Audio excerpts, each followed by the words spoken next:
Bonjour et bienvenue dans cette nouvelle vidéo. Alors je vais vous parler aujourd'hui de liberté, sujet qui vous le savez me tient particulièrement à cœur. Donc vous connaissez toute l'expression « tout ce que mon esprit peut concevoir et croire, il peut le réaliser ». Et en termes de liberté aussi, c'est notre esprit qui nous impose ses propres limites. J'ai lu récemment un article sur Philippe Labbé, alors je ne sais pas si vous le connaissez, je vous avoue qu'avant de lire cet article, je ne savais pas qui était ce monsieur. C'est le nouveau chef de la Tour d'Argent à Paris. Et à la fin de cet article, il partage avec nous sa particularité. Alors rien à voir avec ses talents culinaires ou ce qui a fait de lui le chef très recherché qu'il est aujourd'hui, mais plutôt une habitude qui consiste à toujours habiter près de son lieu de travail. Il est donc passé dernièrement du 16e quand il travaillait au Shangri-La au 5e pour travailler à la Tour d'Argent. Alors dès que j'ai lu ça, ça m'a fait un déclic. J'ai tout de suite pensé, mais n'est-ce pas là le summum de la liberté que de pouvoir choisir d'abord un travail qui nous plaît et de déménager ensuite pour s'en rapprocher. Le commun des mortels, moi y compris, a plutôt l'habitude de se restreindre finalement à chercher un travail près de chez lui plutôt que de chercher un travail qui lui plaît pour emménager après à proximité. Et pourtant, qui n'a jamais rêvé de faire le travail de ses rêves et de pouvoir y aller à pied ?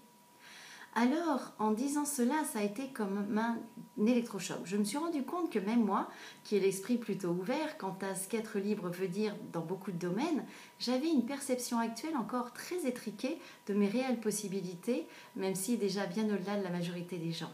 J'ai ressenti à quel point notre environnement, notre situation économique crée en fait un plafond de verre inconscient qui nous limite dans la capacité à rêver grand, à envisager de faire ce qui nous plaît vraiment. Et j'adore quand je lis ou vois des choses qui me permettent justement de prendre conscience de mes propres limites. Alors oui, dans cet exemple, une des raisons qui pourrait expliquer que le commun des mortels n'agisse pas de cette façon est purement économique et que logistique, car trouver un appartement n'est pas si simple de nos jours et déménager coûte cher. Mais cet exemple n'est là que pour vous montrer que c'est une option qu'on n'envisage même pas, parce que inconsciemment, notre esprit l'occulte et pose ses propres limites.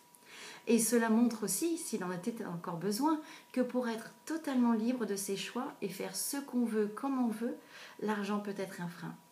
Et c'est pourquoi, plutôt que de l'accepter comme une limite incontournable, oui, mais ça je ne peux pas, sous-entendu, je ne peux pas me l'offrir financièrement, j'ai fait le choix de me former pour devenir libre financièrement parce que n'oubliez pas, dans l'absolu, tout est possible si tant est que vous vous donnez un laps de temps réaliste pour l'obtenir et que vous y travaillez avec la bonne méthode et la bonne stratégie.